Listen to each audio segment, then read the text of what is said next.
セガサターンシロ。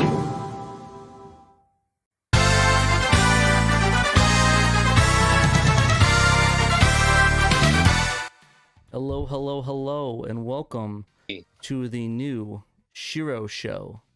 New and improved. The new and because there's no Dave. Aw. Yeah. Oh wow. Well, good cast. Coming out shots fired. Just joking. Dave is obviously not. I'm here today with my good friend and co-host Danthrax, the Manthrax. Hi everybody. We are missing Dave. Sadly, I didn't mean it. He's Dave. not here. We miss Dave's you. not here, man. He's out doing family stuff. He's being a family guy. Family stuff. Gonna hang out with Lois. You'll just have to deal with the two of us today, everybody. Sorry about that. Yeah, but we have some things. We to already talk had about. we already lost like 10 Saturn news. viewers as it is. Well, big viewer drop off. Happen. So what can we do? that sucks. Sorry guys. Yeah. Maybe next time. But anyways, we got a lot of cool stuff. Besides Dan disappearing, we got a lot of cool stuff planned. Stop turning me into a black box. No. It's like that. Was it Bird Box? It's like that, except with you. You're the Bird Box. But yeah, no, we got a lot of cool thanks stuff. Everybody for tuning in and watching and listening. If you're on the podcast, we appreciate it. We have another lovely SHIRO show for all of you. Bo Bales in the chat already has the Burning Rangers theme song stuck in my head. Thanks for that. Bo Balin on our SHIRO show. Go. Fun fact though, that actually is the first intro to our podcast and the first intro like to our very first podcast. So like podcast number 1, a Saturn. The Burning cast. Rangers Go song. Yeah. Like that's cool. Nice. Yeah. But yeah, that was our first theme song. So if you guys go back and listen to the cast from was it 2017, you will hear that. It's pink. Yeah, Pepetzo likes your pink cap, Pat. Thank you, Pepetzo. Appreciate it. It's lovely. It's very loud, you know. It really makes loud. a statement. I like stuff that I like to mash a little bit and then like get something that like stands out, like just like very very out and about. But actually, I also got something else new. Pat. You notice if there's anything else new on me? A T-shirt? Nope, that's been there since like 10 years. Okay. Do you have new glasses? I do. I got new glasses that aren't messed up. Cool. I finally went to my eye doctor and got a new prescription after 5 years. Probably wasn't the smartest thing to do, but now I haven't been to the eye doctor in a while either. So I need my head like my lenses are all scratched up. I had like the blotch marks on there from the protective coating coming off after like 5 years. Yeah. So yeah, I got that all sorted out, and now I can now I can see and fight. So that's always a good thing. 2 important things. Exactly. They look good, Pat. Thank you. It's a new shape. I hope it's not changing my facial shape too much. I kind of was hoping that it kind of looked similar to the old ones. They're kind of big on the end, but I like them. Very happy to get them. But yeah, that's basically my only pickup is my nice Oakley glasses, I guess. And it's about it's a good pickup. Do we want to say hi to everybody in chat? No. No? Okay, screw chat. Yeah, no, we got big shouts out to Wiener Bob, Neil Henderson, Captain Hodden, Paul Blorte, Tales of Saturn, Analog Black Sheep, Heavy Any Wool, Pepetsu, Kirsten Marte, let's see, Neil Henderson, Drains of Saturn, Pierre Garou, Chris Hausen, Shadow Mask, Pudgy Bunny, I see you're in the kitchen there cooking, like she's just over Dan's shoulder because you can't see the green screen, but his green screen there's like a little bit to the side of it, and I just see Bunny walking back and forth cooking in there. It's kind of funny. Yeah, she's got some goulash in the oven, so that'll be tasty later after the show. Nice. Chris Housen, Pandemonium, Pandaman, got that. Got David Zaney in the chat, Michael Fritz, Cerulean, Slowcoin, J-Rock. Let's see, and I think that's it. Oh, and Tom Fun and Eddie G. Yo, how's it going? And Devout Craziness. All right. But yeah, thank you guys for watching the show. Welcome to the good stuff. Oh, Sega RPG fan as well. Mr. Joe's in the chat. Joe Mama is in the chat. Hey. Okay, so that said, you asked me what my pickups were. I have one pickup this week. It is not a Saturn game, but it is a Sega game. It's not a waifu figure for once. and it is I doubt Phantasy it. Star Oh, dang. Online, episode Ooh. 1 and 2. Yeah. So it's it didn't come with the manual, which is a little disappointing. But I mean, the game does seem like it was in good shape. It is, the original cover art as well. I played this game when I was a teenager back in high school, back when this first came out. I had a friend in high school. Dirtbag? No, I was a dirtbag. I was a good kid. I'm just a teenage dirtbag, baby. Anyway, I had a friend. No. So I had a friend who had this game. So I would go over his house after school sometimes, and we'd play it co-op, split screen. So that was my first exposure to any Phantasy Star game. Actually, I'd never played any of them on the Sega Genesis growing up. So yeah, so like I never bought it for myself for whatever reason, and I don't know, just yesterday I just felt like today was the day. Also, we have like a sales tax holiday in Ohio going on right now, where they're not charging sales tax on almost anything, which is cool. It used to be just for like school supplies and clothes for kids, but now they're like, screw it, no sales tax for anyone on anything besides Sweet, awesome. tobacco and alcohol and stuff. So yeah, so video games counted. So I was like, all right, cool, I'll buy a $55 game with no sales tax on top. So there's a chain of stores that are mostly in Northeast Ohio called The Exchange. It used to be called The Record Exchange, like decades ago, and like that was their main business was obviously that kind of fell out. Yeah, they still have kind of like a vinyl record in the logo, which is cool little throwback. But yeah, they did change the name a while back to just The Exchange. So they have like video games, movies, music, collectibles, just like all kinds of stuff like that. It's a cool store. They have them all over Northeast Ohio. They also have a few in Chicago. There's one in Indianapolis, one in Pittsburgh. So yeah, kind of a Midwest thing. That's really cool, and they had it there for like 50. That's actually not a bad deal for that game. I've seen prices go from 50 to 100, 150 for that. Yeah, I guess if I wanted the manual with it, it's going for like 100 to 150 online. So that's I'm like, still damn really good without like the manual.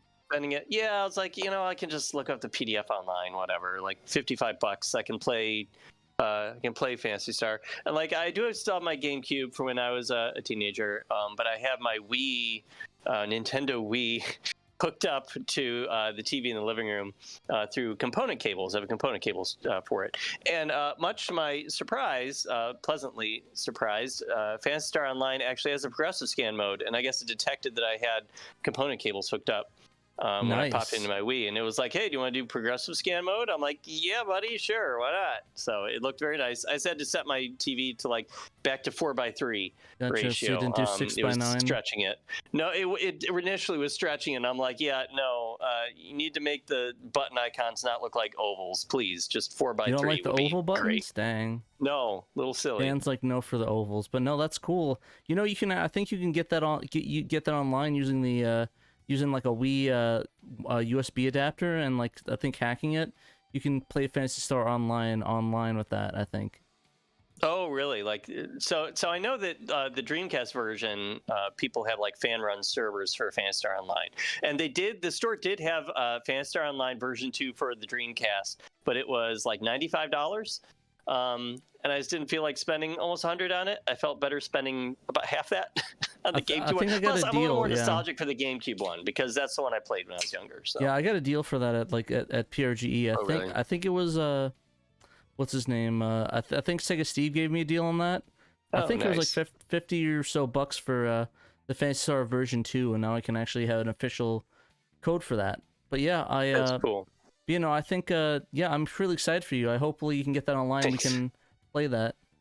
Yeah, I'll have to look into that. I'll have to maybe get a USB drive and look into how to do that because I haven't hacked my Wii at all, so I don't have any of that stuff happening with it. Yeah, so I don't know if I have to like load the homebrew channel to make that happen or what. I have no idea. Yeah. Wiener Bob, thank you for the $1.99. Thank you. Budget or buttery? Eating in the car. Well, it depends. What is it? What? Yeah. Are we define if we define like putting your hand in the fry bag and eating a couple fries on the way to the house, taking a sip of soda? Does that count as eating in the car? Yeah, I would say that counts. Okay, then that's buttery. Then. Yeah, that's fine. But I guess if you're just like sitting in your car eating instead of being at a place I guess it is a little budget, although I'm not going to act like I've never done that before. I definitely have. Sometimes you just want to sit out in the car, just like Bunny and I will just sit out in the car on our own, windows down and eating some cheese steaks or something, No, it's fair. Like it really depends on the situation. Like if you're in a rush somewhere, like you want to have a breakfast or something before you go on a road trip. I've done that where it's like we stopped at a gas station and had like a McDonald's breakfast. Yeah.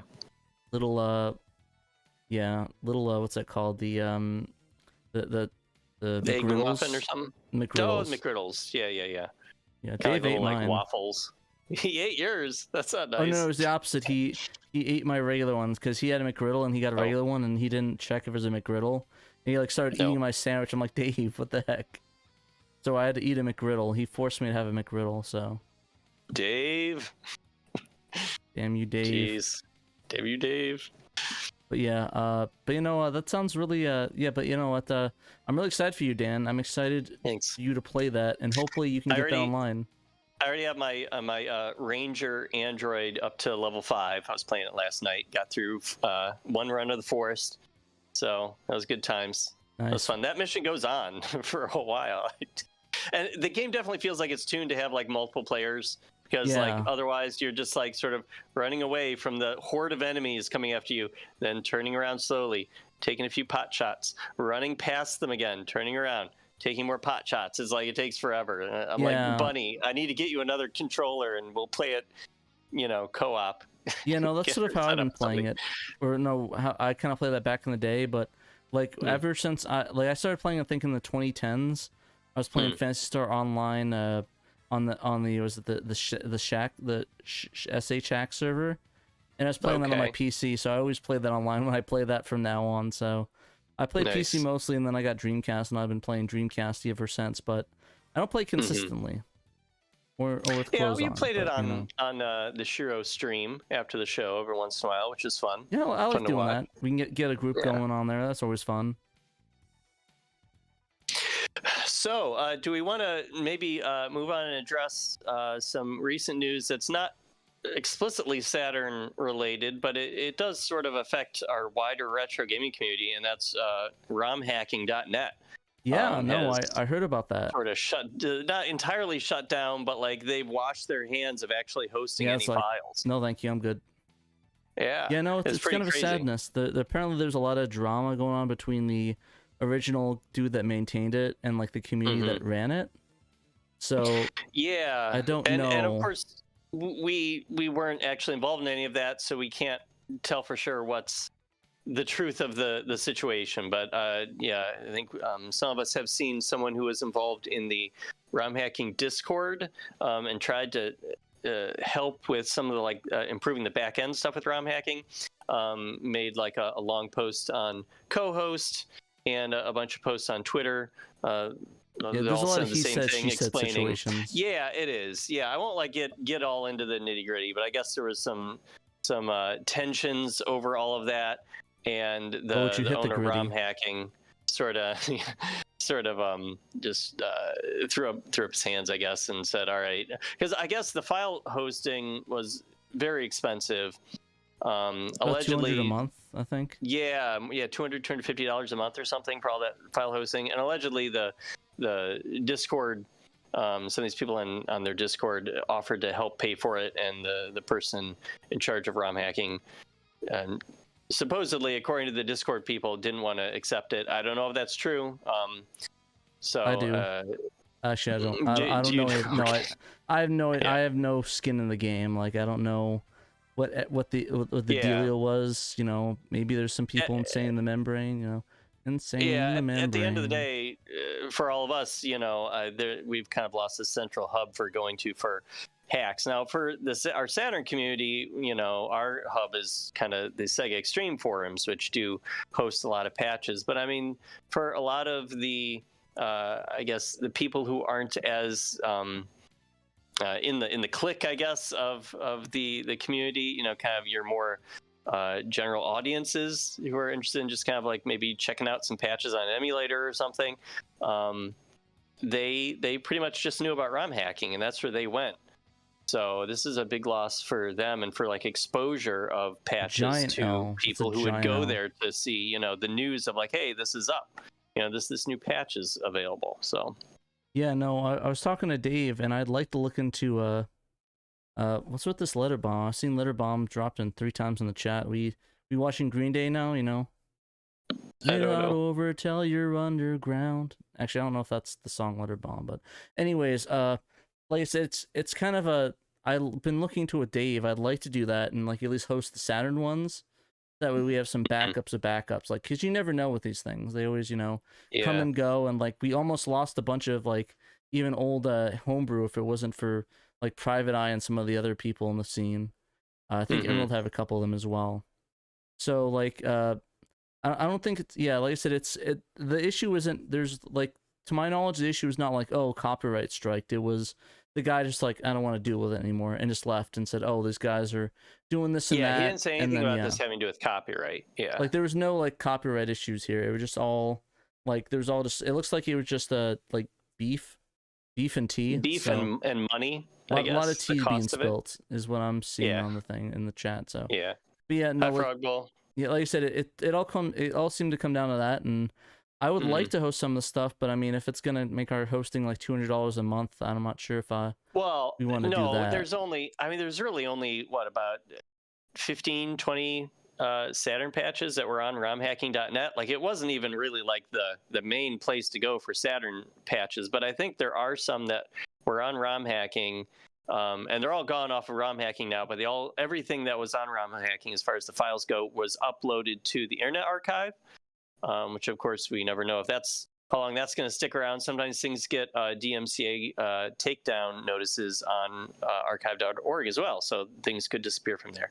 So yeah, it would be important to get what was on ROM hacking doubled up somewhere else, either on Sega Extreme or maybe hosted by us. I was going to say, like, if we did host the Saturn patches, like, it wouldn't be $200 in hosting a month. We wouldn't be hosting every file that was ever uploaded to ROM hack. We're literally, it's not even going to be like an upload thing. It's going to be like hey, there's a translation patch. Here's the link to download it. That's literally what it's going to be. We're not going to... Yeah. Like, what we'll do is it's only like 15, 20 games, so it shouldn't be that big. There really aren't any, like, voice dubs or anything in there either. I'm pretty sure it's all just like text and graphics, so they should be smaller. I mean, there is one voice dub. There's two voice dubs. We never put Bulk / or Stellar Assault up on ROM hacking. Those have been Sega Extreme exclusives the whole time. Oh, nice. Mm-hmm. But yeah, no, I like kind of thought about maybe putting them up there, because ROM hacking did have an option to, like, instead of hosting on ROM hacking, instead like linking back to like someplace else, like the Sega Extreme resource page.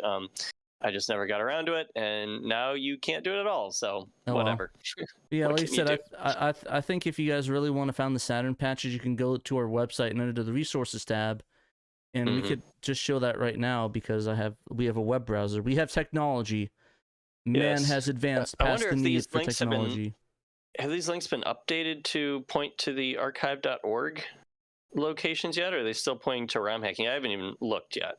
You mean the ones on our website? Yeah. The ones on our website should all be pointing at oh yeah, there's one ROM hacking. Yeah, it looks like there's a lot of ROM hacking. So we're gonna have to Private Eye maintains this page, right? YouTube one. So hopefully he... Oh no, that's Sega Extreme. I don't know why it said ROM hacking.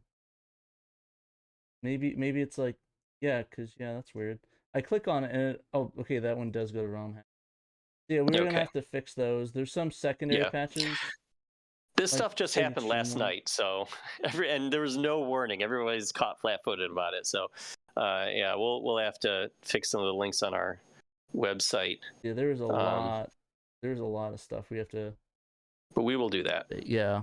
But you can, like I said, if you guys want to download it now, like if you guys want to collect them all like Pokemon, go to resources on our webpage. It's a little drop down right there, and then you can go to homebrew, not homebrew, translations. I mean, you can download homebrew. Look at the homebrew too, but then translations, and you can find all the patches that are ever released for Saturn. At least all of them. I'm sure we have it up to date. I believe Private Eye is keeping those updated.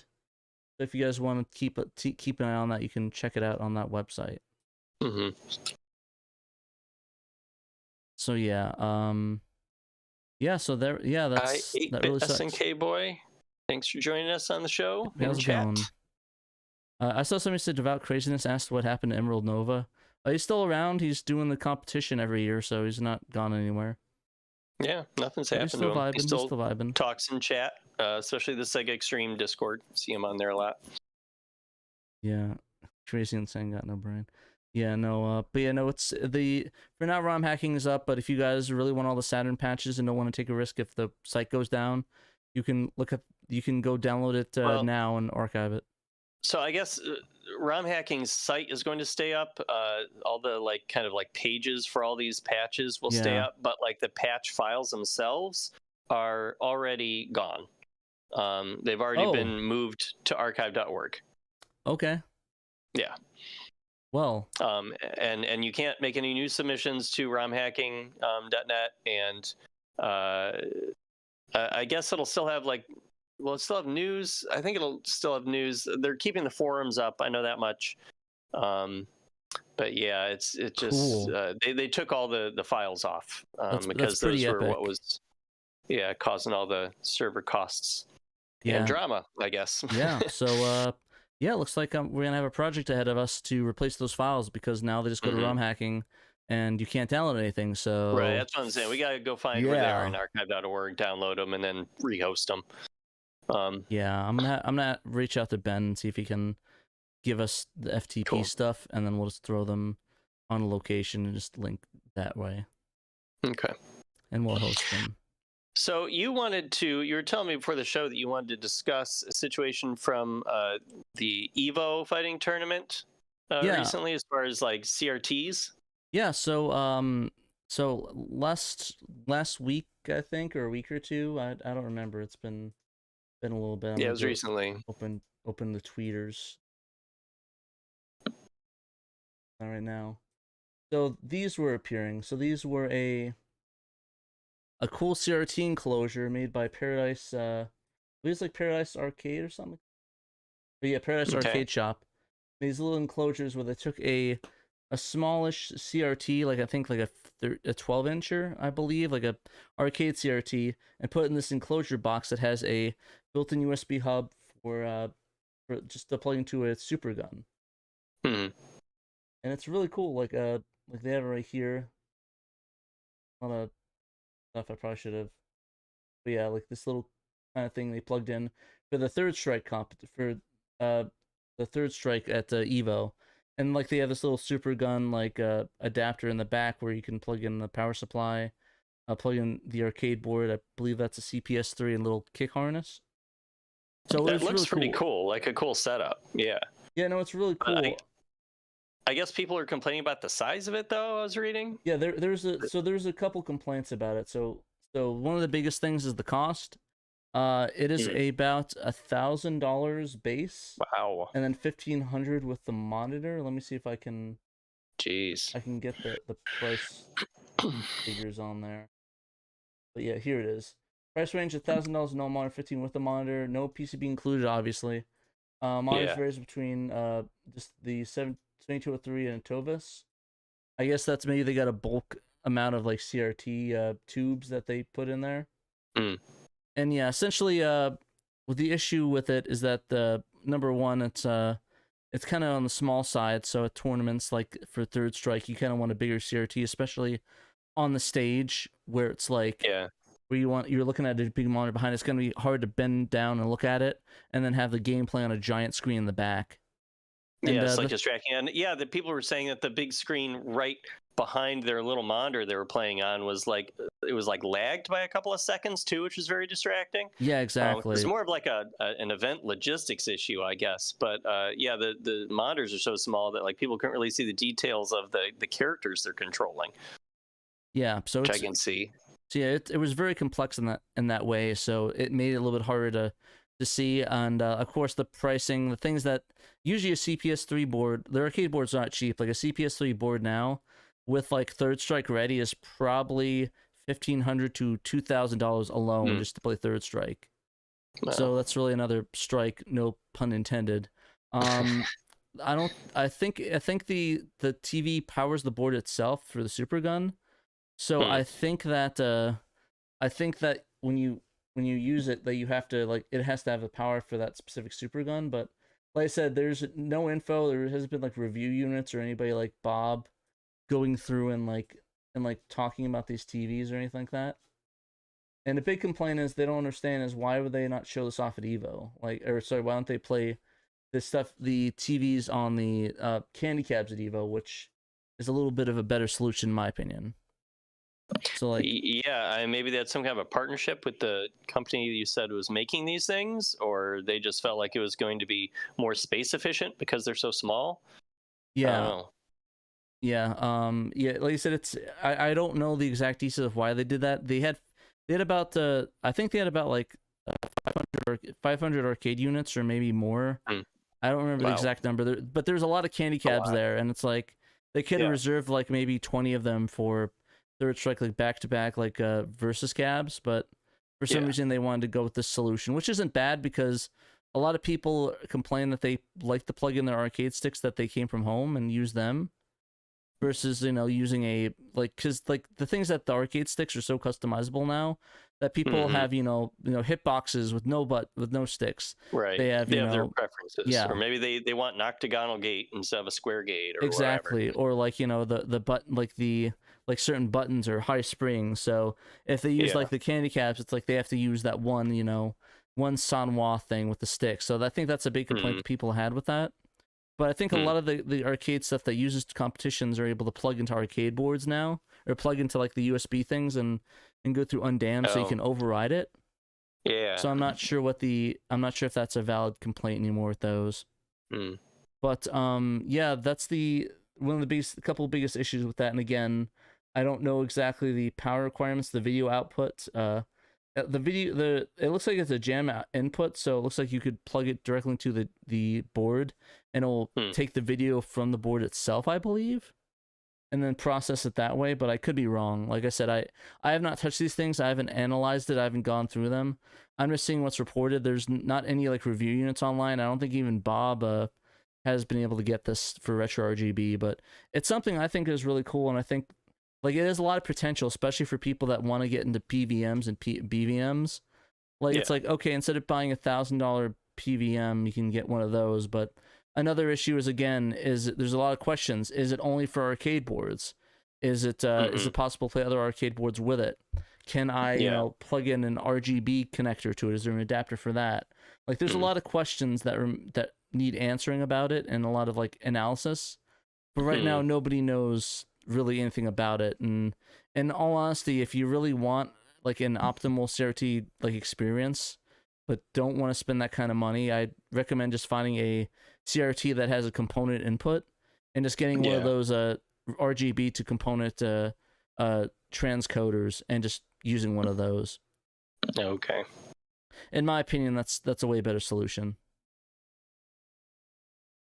Yeah, some people are saying in chat that they're pointing out that this also would be it would weigh less, these TVs, rather than cabs, whole cabinets. It would weigh less, be easier to transport. So that's a consideration too, because I mean something's bigger and heavier, it's going to cost more to ship too. Yeah. I'm seeing a lot of things on there that they're asking if it's 15, 24, 31 kilohertz. I think it only supports 15 kilohertz arcade boards. So 31 it's definitely not a tri-sync monitor to my knowledge. And I mean, they could probably adapt it to do that, but it's going to be a lot more complicated and probably way more expensive because those tri-sync monitors are ungodly expensive. Yeah, but there's a lot of issues with it, and like I do like that's just where it's like it's a portable monitor thing, but like again, it's like if we're back in the day and got a PVM for about $200-$300 and got like a super gun, you could do the exact same thing, if not better, because it's better quality. Like it's just like different uses for it. It's really cool, don't get me wrong, but like this is like a really niche thing, and apparently apparently I don't know like the details, but I mean that a lot of people that compete did not like it. Like they didn't like the TV at all, so I don't know. Yeah. Like I said, there wasn't a lot of consultation with pro gamers on it, which I guess they just kind of surprised them. Yeah. Yeah. In which case, you're kind of failing your primary clientele, which is, you're running a tournament, you're trying to provide good equipment to the people who are going to be participating in your tournament, and if they don't like what you did, then you messed up.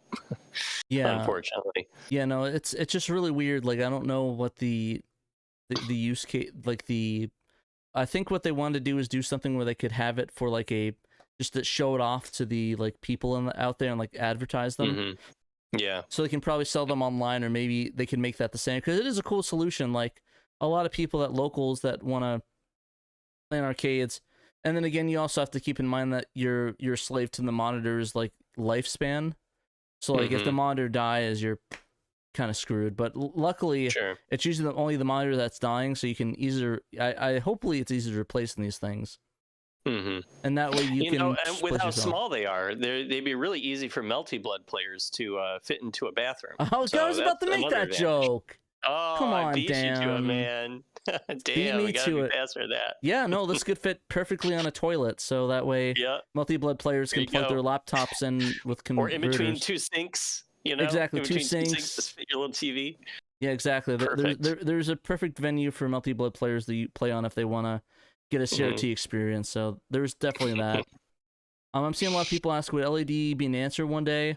Nobody really knows. Yeah, OLED is getting there though. Like, I remember going over to Phone Dork's house, the RGB enthusiast I bought my beautiful monitor I'm looking at right now from, and like, I saw his BVM next to a just a OLED CX by LG, and like the with the RetroTink 5X, and oh my god, that thing was super sexy through the OLED and the RetroTink. It was beautiful, and the lag didn't seem like awful at all through it either. It looked pretty damn good. So honestly, OLED is getting there, if not like almost there, because I think that it looks almost as good, if not better, in some instances as a CRT. Yeah. So I think we're on the cusp of breaking through that. Kay said professional plasmas were about as close as no lag as we got into CRTs. I've actually never had the pleasure to play on them, unfortunately. I don't know if, like I said, I have not ever played on any professional plasmas. I know there's a lot of issues, especially with burn and stuff. CTR's got this Crash Team Racings. But no, I know that there's a lot of issues with plasma burn-ins back in the day, and there's probably a lot of things to consider, especially for long-term uses for like tournaments and stuff. So, but yeah. Not on professionals. Huh? Not on professional plasmas. Oh, did they fix that issue on the professional ones? Well, I mean, it's been kind of a misnomer. Like, first generation plasmas had a lot of problems with image retention and burn-in for the first 3 to 5 years of plasma technology. But towards the end of the plasma reign, that's what most malls and such were using as digital signage. So, like, could you use it for 20,000 hours on end with keeping static images? No, that's probably not a good idea. You're going to get image retention. But for playing games for a few hours, at a time every night, I've never had a problem. Nice. And mine was from 2008. Ooh. Pretty cool. This is the voice of Kay, by the way, in case anyone was wondering. Kay is in chat with us. Yep, Murder Crows. Yeah, but thanks for joining us, Kay. Thank you for joining us again. No, I appreciate that. Appreciate that input, Kay. Like I said, I had no idea about plasmas. I was never allowed to game on mine because my parents said you're gonna burn in on the TV, so I was not allowed to do that because I was gonna get yelled at. So they never let me hook up and play on the plasma. Poor little Pat. This would have a lot more of a problem with image retention, but professional plasmas, there was an TV tuner, and the plasma that I have owned for a really long time, only got rid of it last year. You could actually purchase a SCART plug-in board, so you can have native SCART on a 1080p plasma monitor. That's actually kind of insane. Yeah, it was pretty. It cost me, I want to say, like $150 imported. And they ended up having a later model, that same professional plasma that did 3D, which is sitting in my garage waiting to be put up on a wall someday. But I only came in here because you guys started talking Evo, and I'm all like, oh, I'm right there. Yeah, what are your To thoughts on jam. these CRTs? But Pat saw the video from last week, so I was like, yeah, that's my jam.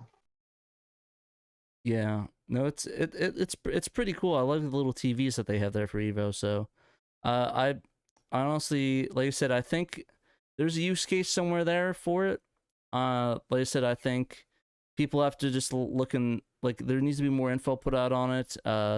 Probably have some way to support it. See if there's able to do RGB. But honestly, if people like really want like just a really good like arcade experience, that RGB monitor, and didn't want to, you know, have the trouble of hunting down a PVM that might be on its deathbed, or you know, trying to hunt down a like that level of CRT RGB natively, this might be a good option for them if they want to bite the bullet on that price. And at least one that maybe they probably worked on the two, they probably verify the tube was working, so it'll probably last longer than, you know, a week probably. No, I'm joking. It'll probably last quite a bit. But no, there's a lot of things, and in my honest opinion, if people really want to experience RGB on a CRT and can't really afford this, I would just keep an lookout online for just locally for like a CRT that takes in component and just get a RGB to RGB component to RGB transceiver and just use RGB that way. That's probably be easier, or maybe get the HC retrovision cables, one of the other two. They're both valid options. I'm more the fan of the transcoder because it's a little bit more versatile if you have a bunch of SCART cables lying around. But if you want the best and don't mind, you know, having paying a bunch of money for a cable, like probably $50-$60 per cable, definitely look into the HE retrovision, because if you're a big fan of the console and want the best experience, that's probably the best way to go about doing that, not having to worry about the RGB cable stuff and trying to get adapters and stuff for that. Just my honest opinion. So, great discussion on the TVs. I wanted to mention real quick that our monthly community challenge did end on the 31st, a couple days ago, and I believe that we're going to have a story up on the website soon about all that. So I'm not going to go into too much detail. We did have a whole bunch of different categories, and there were multiple winners. I will say that Sega RPG Fan, congrats! He was the winner of several categories, as expected. Quite the master of high velocity mountain challenge racing. Sega Steve did take a category or two. Double Dime took a couple categories. So yeah, congrats to everybody, and thanks everybody for participating. I did get in a last score on Course A. Certainly was not close to winning, but I did get a one more time in this week, which I improved my time by, I don't know, like 17 seconds or something from the one that I'd submitted early in the month. So that's pretty damn good, though. I guess I feel pretty good. But I changed cars. Like, it seems like changing the car, depending on which course you're on in high velocity, like, makes a huge difference, because different cars are better on, you know, each of the three courses. So it's kind of a matter of finding which one works for you, which car. So, but yeah, it's fun game. The planning committee did kind of apologize for making High Velocity 2, well, technically Toge 2, the sequel, making that the weekly challenges, because they just didn't realize that we didn't realize, because I'm part of the committee as well, the planning committee. We didn't realize how different Toge 2 played compared to Toge 1 High Velocity. It's a lot more sim-ish. What's that? Were you guys playing that on? Did you guys want like a dedicated channel for like the planning of that instead of like a Discord chat or something? Oh, I don't know. Yeah, it's just like a big group DM on Discord. Yeah, I was gonna say, if you guys want, I can just create a channel for you guys and give you guys roles for that, like in the Synergy channel. That way you guys can plan it there, and you know, if you got if we want to synergize anything or get ready for what you guys want to announce, we can just do that. If you guys are down for that. But yeah, if anybody part of that committee is in chat, just message me and let me know if you guys want to do that. We gonna talk about Spanish RE, J-Rock asks. Yes, we will. I did get a hasty story up on the website about that right before the show, so we will get to that. You know, I'm glad do we I just want to say one thing about the community challenge. I'm really happy that how that went and stuff. So I'm glad everyone enjoyed that. We did have quite a few people participate, yeah. I'm I excited think to a see lot what of the next one people is. saw it. We don't know yet. We're still figuring that out. We still have some candidates. The next community challenge will be September. We take August off, and people can just play whatever they want informally. There won't be any prizes. There are prizes for the community challenges. SHIRO pays for them, and Moose Tracks generously makes them. There's like caps and patches and T-shirts and stuff. So he also made this hat. Right, he made all the hats that I've been wearing on the show. Nice. Thinking Moose Track, got my little pink hat. Like he gave me like 4 or 5 of them. So I've just been swapping them each show. Sega RPG fan said we knew Toge King of Spirits 2 was different, but underestimated the big learning curve. Yeah, I guess the feeling was so different switching between the two games. It was like throwing people off. So what can you do? We learned for next time. Throw Dan under the bus. Yep, it's all my fault. It's fine. Thank you, Moose. I think I was one of the people who pushed to play either or both of these games because I do like High Velocity. All right, we'll have to get that bus, Dan. Get ready to get underneath that thing. Okay, fair enough. So, do we want to get to the website? Because we do have a few articles up there from this week. Yeah, sure. We could talk about that. The first article we have is expanding the demo Dark Savior. So this one's kind of interesting. This one was another discovery by Bo Bales. Yeah, a guest article from him. Thank you for kind of sharing your stuff from your blog on our website now, Bo. We really appreciate it. Exactly, and I'm excited moving forward to do that because it'd be cool to have like a little thing for the website, and maybe we can even get that on Retro RGB too, and have Bob talk about that moving forward. Yeah. But yeah, Dark Savior 69 is excited for this article for sure. I wonder why. But yeah, one of the big things that I thought was really cool is that, so a lot of what people don't know is that a lot of demos, a lot of them contain like the full game or a large majority of the game, because it's a lot easier to, put the whole game in there and just have a screen, be like, thank you so much for playing my game, sort of thing, and then just fade out, versus, just cutting up a demo, cutting up an executable or levels or whatever. So a lot of times, a lot of the game is still on the disc or not the full game. I know one of the big ones that was exploited a lot was a Kyle Flying Squadron on the Mega CD. They actually had the entire game on there, and after the first level, it just says thank you for playing, but you can bypass and actually play the entire game on the demo disc, which I think is really funny. Yeah. But it looks like to my understanding is that at least to you, Dan, is it like I've been sort of looking over this article. Is it that there's a lot of the game or like all the game on here, or is it just the No, it's still unfinished. With the demo discs that Bo looked at, the game is still unfinished, and there are some parts that he found that didn't look like they made it to the final game, which makes the demo discs extra interesting. It makes you kind of wonder. Content. Yeah, it makes you wonder, what they had planned and what might have been, in the final game, because Dark Savior does. It is well known for having several endings. It has 5 what is it called? 5 parallels. That's it. I'm sorry. It has 5 parallels.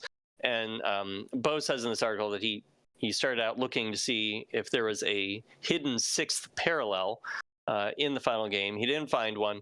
Then there actually is. You actually have to do code, demos. But the parallels that you can actually get Aerith back to life in this game. Oh wow, Aerith's in there at all. That's the real news. Aerith's in there. That's the spoiler.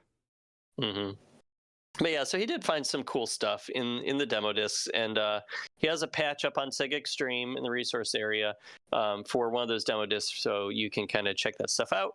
I guess there's also like a little bit of code that you can change to increase your jump height, make you jump higher, and that helps you access some new stuff as well.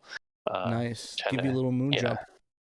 Yeah, I do think it's cool. I don't know if you've got it up on. Yeah, I'm showing the video. You got the video up on the screen. Yeah. That's fine. Well, maybe you can eventually show the screenshots toward the bottom where there's like you're in like a room with a giant or something, and there's like gigantic bottles of milk and cans of beer and books and stuff. It's like you're a little guy or something, or you're in just an area where everything's super big. That's kind of cool. It's honestly a little bit Clockwork Knight-ish, Oh yeah, I see it with the milk. Yeah.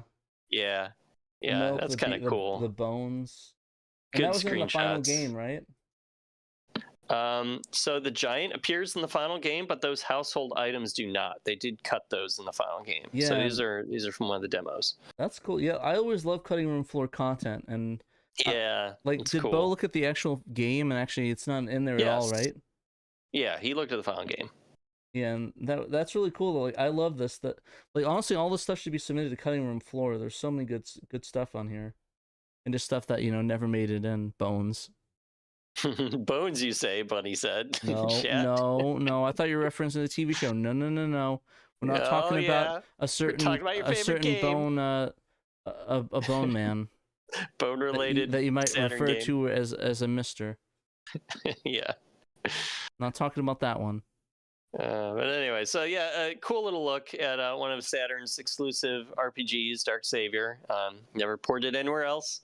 And very unique in how it has these multiple endings and take different pathways through the story, and kind of helps you see the story in different ways depending on which parallel you're in. So it's really cool content, and I'm really excited to.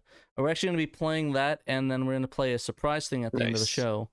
Like, surprise thing. It's nothing that's unreleased. Like, it's not going to be a unreleased game, but it will be the first time this game has been streamed technically. Okay. So, but this isn't. Look forward to that. But yeah, this technically is not a new. I just want to preface this. This is not an unreleased fan translation patch. Yeah, we're not debuting any new fan translations. Dave would stab me in the heart if I did that. Like, now Dave's gone, we're gonna announce it without him. Yay! Yeah, So that's what he gets for missing a show. Yeah, he gets none. But yeah, we will be streaming something that no one has streamed before, technically speaking. Wow. They actually streamed and played, so it's still cool though. It does have something. I don't know what it is, guys, so this is new to me too. Exactly. So stick around for the after show, and we will play that. Play a little bit of it, and then hope it'll work. I did the patch today before the show, so hopefully that worked. If not, well, no, that sucks. Oh, Bo says in chat, I bought the strategy guide to Dark Savior to make sure that he didn't miss any stuff in the final. So yeah, which I think the strategy guide in English or Japanese? Probably Japanese. I think it was. Yeah, I think it was probably. I don't know if they ever did an English one. Yeah, I don't think Dark Savior is one of those games that got a guide. Actually, probably a lot of Saturn games didn't get guides. Bonitis. Yeah, sadly. My only regret is that I have bonitis. Oh yeah, Bunny was bringing this up in chat. The exchange near us did have a complete in box copy of Mr. Bones. Very tempting. Had thought about buying it, but then when we went back yesterday, someone had bought it. Someone was a Mr. Bones fan, and they snapped it up. They're very excited. Did you maybe see how much was it at the store? If you guys remembered, I don't remember. I feel like it was. I don't know if Bunny remembers. Was it like 60 or something? That's $60. That's $59.59 or 99 cents too expensive for that game. 1 penny is all Mr. Bones is worth. Honestly, probably not even. It was $60 too much. Sorry. A first party Saturday exclusive, Mr. Bones, man. I'm hoping that when the person bought it, they took it into the parking lot and just broke it. Like oh god. You ever see the Smash My 360 or Smash My PS3 videos? Oh, it didn't have a price on it. SmashMyMrBones.com just broke the Mr. Bones copy in the parking lot and then went home. Brother. And then he ran over with her car a couple times. Maybe like Japanese player's guide he got. There are 2 of them. Somebody's funny bone is broken. Okay, no. Don't give me a cent. It's true. I will not buy. No. Also, do not send me Mr. Bones in the mail or I will break it on stream. That's actually not a joke. Don't waste a perfectly good copy of Saturn mascot Mr. Bones. Hey, I'm doing the world a favor. One less person will suffer, or one group of people will suffer less for playing Mr. Bones with that copy demolished. Japanese version of Mr. Bones is easier, Starflight says. Yes, that I have heard that. I haven't tried it personally, but that is true to my understanding, yeah.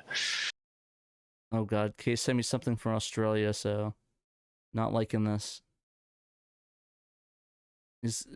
There better not be no bones. How many new Patreon supporters do sit down in person? We've talked about that actually. We've talked about the potential for interviewing Fitz. He's pretty easy to get a hold of. So I think it's something we want to do. But the thing is that like I don't know. Like I feel bad talking about Mr. Bones and then we interview him on the show, and I act like I like Mr. Bones. Part of the interview, man. Yeah, no, I'm fine. I'm fine sitting it out. Bones in the mail. Oh God. Thank you, Blue Moon, for the $5.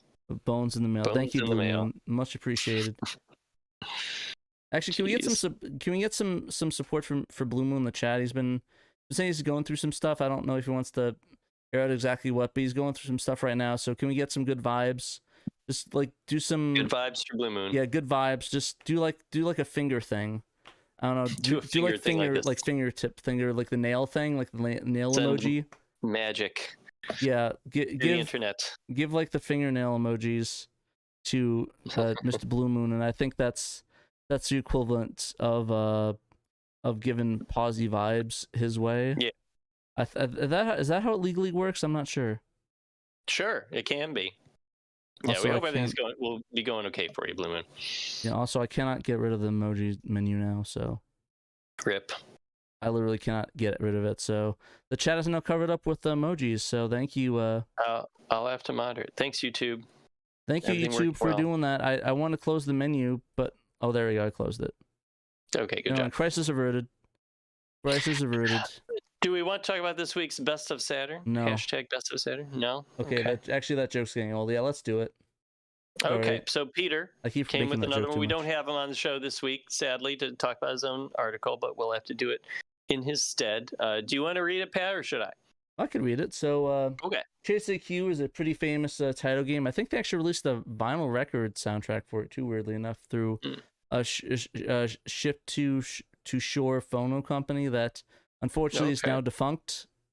Well, so can we get an F in the chat for Ship to Shore phono company? Like a little F, maybe a little tiny F in chat. But anyways, yeah, this is a 2-game compilation. It's actually Chase HQ and Special Crime Investigation SCI for Saturn 1996. So pretty much just, I believe they're just both car racing games. Could have like kind of reminds me of Spy Hunter, right? Yeah. There's a Spy Hunter. Basically, just heavy chase criminals across the streets. Basically, using scaling sprites like the old or some of the super scalar games. That's what I was looking for, like that.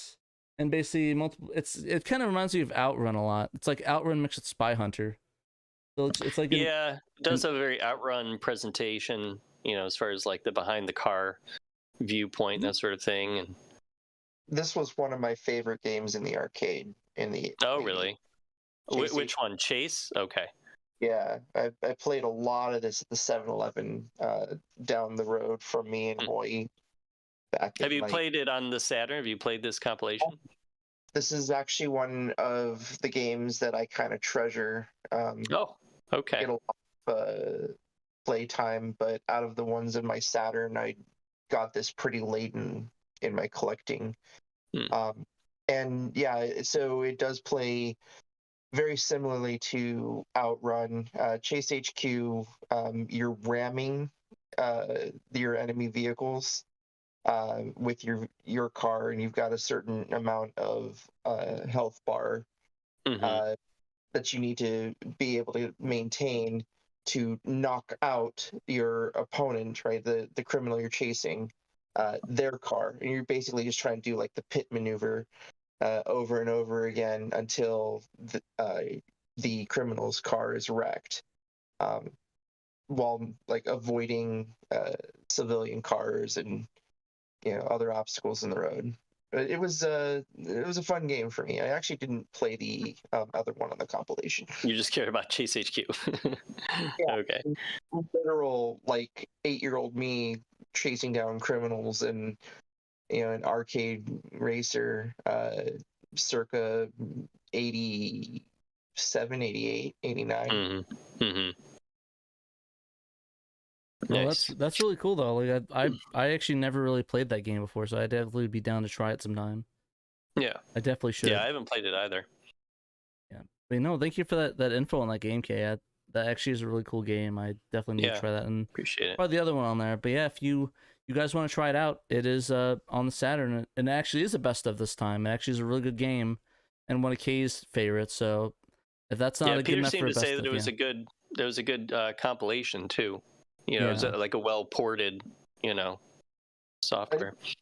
You know, put it out there that just because 8-year-old me happened to love a game does not necessarily mean the game was good, right? Just I don't know. I think Chase HQ is pretty revered in the community, though. Like, a lot of people liked it.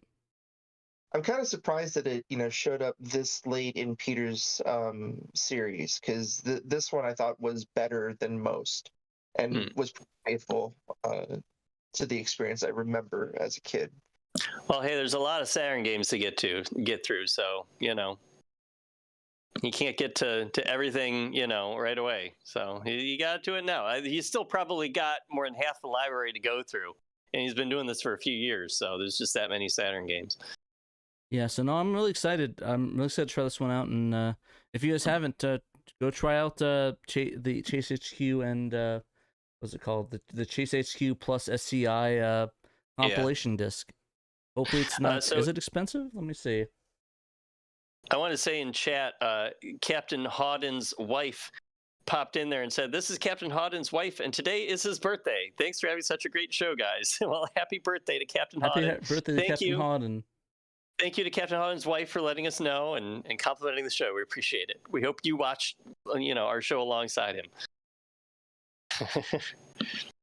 Everybody in chat's giving Hawden a happy birthday. Oh, thank you. He's definitely a regular viewer. Thank you, Mr. Hawden.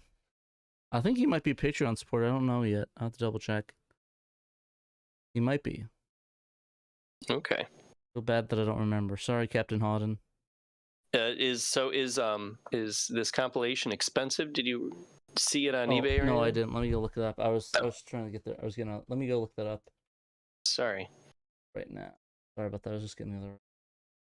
Race HQ. 8-Bit SNK Boys said, "I never really cared for Race HQ in the arcade, but I do like the Master System version. I just wish I picked up the Saturn compilation disc years ago. It's very expensive now." Uh-oh. Yeah, it looks like it's about $100 to $200 for buy it now. Wow.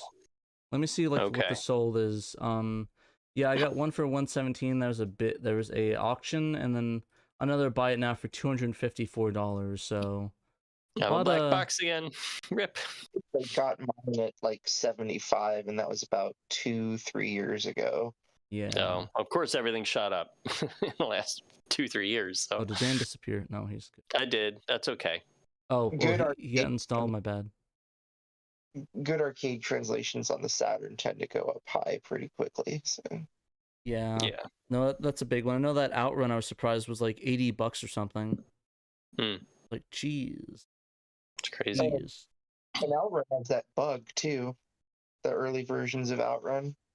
Yeah, I actually don't know what version the one I gave to Dave was, if it was the bug one or not. I need to find the non-bugged one for a dump at some point.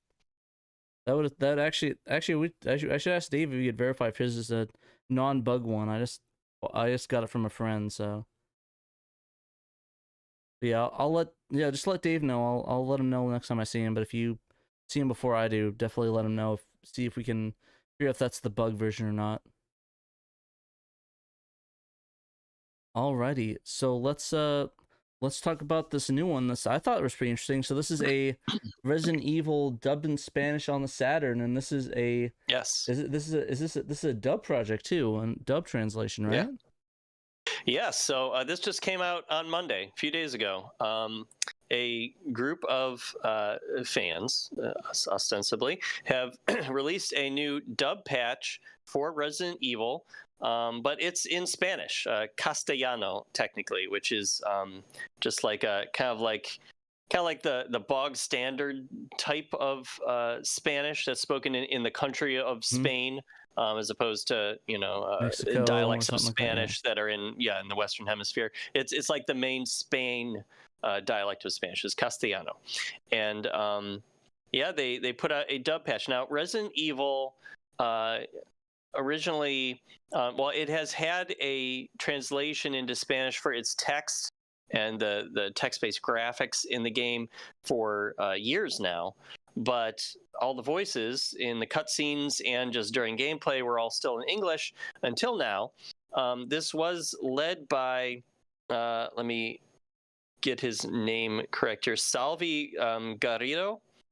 And Salvi is a voice actor, professional voice actor himself. I guess I was reading about this. He said he's a professional voice actor, and so I guess he must have used some of his connections to bring in some other professional voice acting talent to do this. So I mean, this isn't just like they found some volunteers. I mean, I think everybody was a volunteer here, but they didn't just do like an open casting call. Like he got established dub actors in Spain to work on this. So that's pretty wild.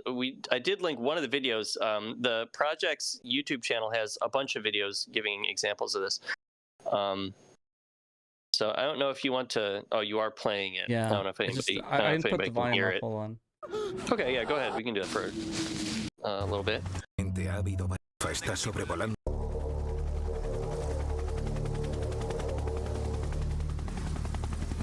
El equipo Alfa está sobrevolando la zona boscosa situada al norte de Raccoon City.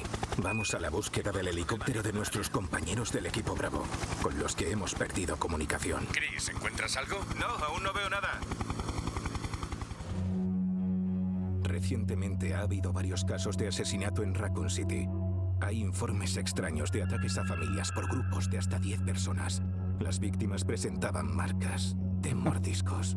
El equipo Bravo fue a investigar, pero el helicóptero del equipo Bravo estaba abandonado. Pero curiosamente encontramos el resto de su equipamiento. Pronto descubriríamos por qué.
It's an uncensored version too. Yeah, I was gonna say, you may have noticed there that this is also the uncensored version of the videos that was in the Japanese version of Resident Evil Biohazard.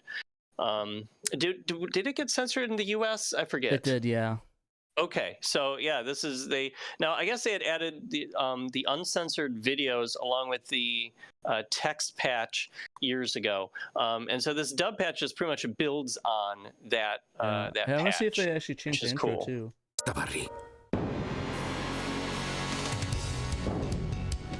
Chris Redfield. Yeah, it looks like So they use the original music too. I actually should reach out to them and see if they can help me out doing my project where it's like they insert the original music as well, like the I got a shotgun thing for the intro and like the uncensored stuff.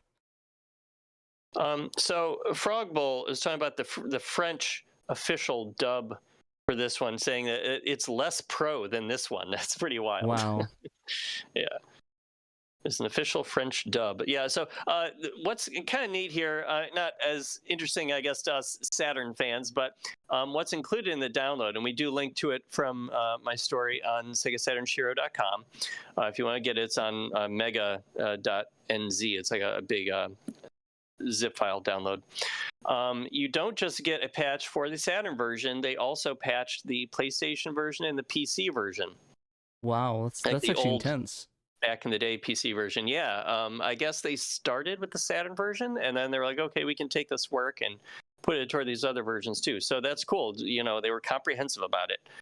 All the patches use the X Delta patcher. And yeah, this was announced on the Uncle Victor Translations website, or Tio Victor website, which is a website that is involved in a lot of Spanish translations. Translation patches. So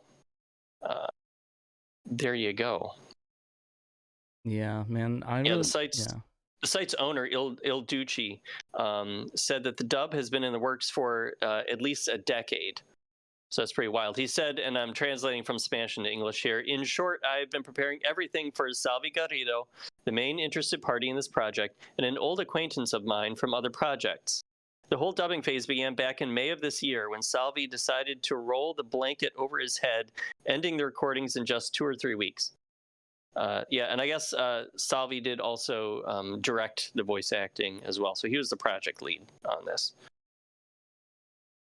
Yeah, I didn't know there was I think there was an official Japanese dub, but they canned it. I don't know if it's really? if it's complete though, Pipetsu. I think it only is like a couple clips and that's it. There's not an official Japanese dub of Resident Evil 1 to my knowledge, either for the remake or the original, but I also could be wrong. I'm a bit of a Resident Evil fan, but I don't know if they actually released it to be usable in the game. This is there is a resource page on Sega Extreme for this translation. It links to like the mega.nz file, so it's not technically being the file isn't being hosted on Sega Extreme, but they do have a nice resource page there, which helps to kind of keep things organized, keeps Sega Extreme as kind of that central hub for Saturn hacks, patches, and translations.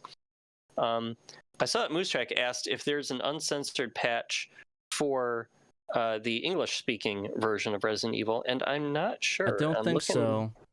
Now. No, I don't believe so. They did a uncensored one for the PS1, but they never did one for the PS the Saturn. I would like to see if I can reach out to them, see if they could, let me know how they went about, doing adding the videos to that, because I wouldn't mind doing that, just being like the little thing where, oh yeah, the videos are uncensored, they have the original I got a shotgun, and then I don't want this to end in a dream or whatever it is, ending credits for the original game. So Derek said, true fact, RE Director's Cut on the PS1 added DualShock support, and it's supposed to be uncensored, but Capcom USA screwed up.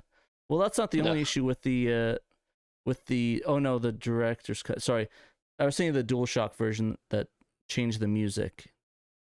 Or no, was it? No, the Director's Cut did change the music, I think. That's the one with the really cringy music that turned out the dude that did it was was not really a composer. He just used ghostwriters. It was, I believe that's the version of it, or maybe it's the DualShock Director's Cut edition. I could be wrong, but yeah, I think the DualShock one is the one with the bad music. But yeah, they actually did upload the videos to their website though, the uncensored one. So if you wanted to view it, you could, but obviously those links are gone by now. Now, Bo had said in chat earlier today that he had actually helped on this patch because there was like a glitch at the end of the game where there's a countdown and it was messing with the timing of the text. And he kind of swapped some code around.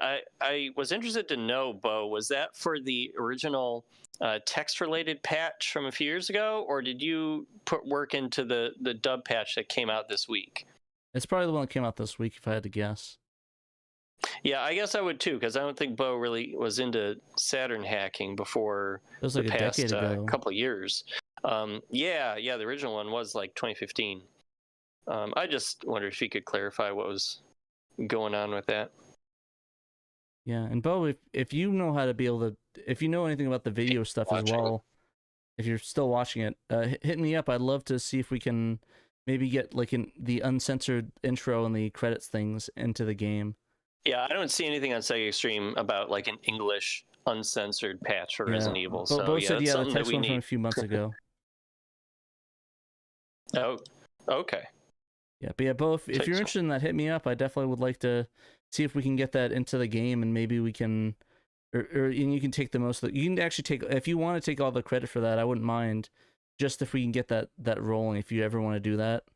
Like, I won't even put my name on the thing, as long as we can get the uncensored stuff in there. That's all I want from it, just because I like the original music, I like the original credit song, just that version of the uncensored one. I have like the ultimate edition of it. Just hit me up. I'd be down for that. Yeah, it'd be good.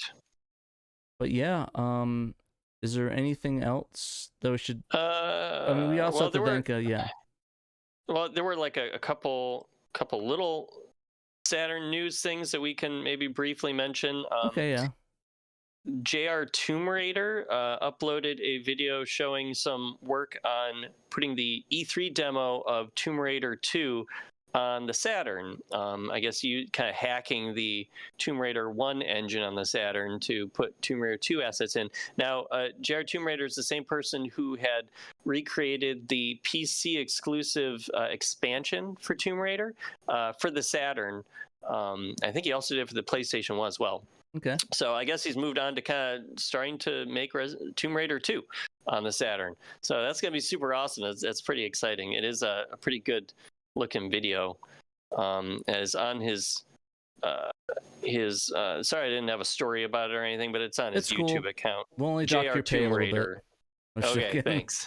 Just a little. Yeah, JR Tomb Raider. If you search for him on YouTube, I'm sure, and then I'm sure you'll be able to find his video. I don't know if you can show it at all, Pat. I had linked you to it. It'd probably turn me into a black box, though, if you clicked on it. Yeah, give me a second. I just need to get something real quick. Yeah, no, let me did you send me a link to it, or? Yeah, I PM'd it to you a little bit before the show. Oh, yeah. Those two things. Yeah, I can't do that. I have to go into Discord. No. Okay. Never mind then. Maybe we'll try to work on getting like a news roundup or something to have the video in there.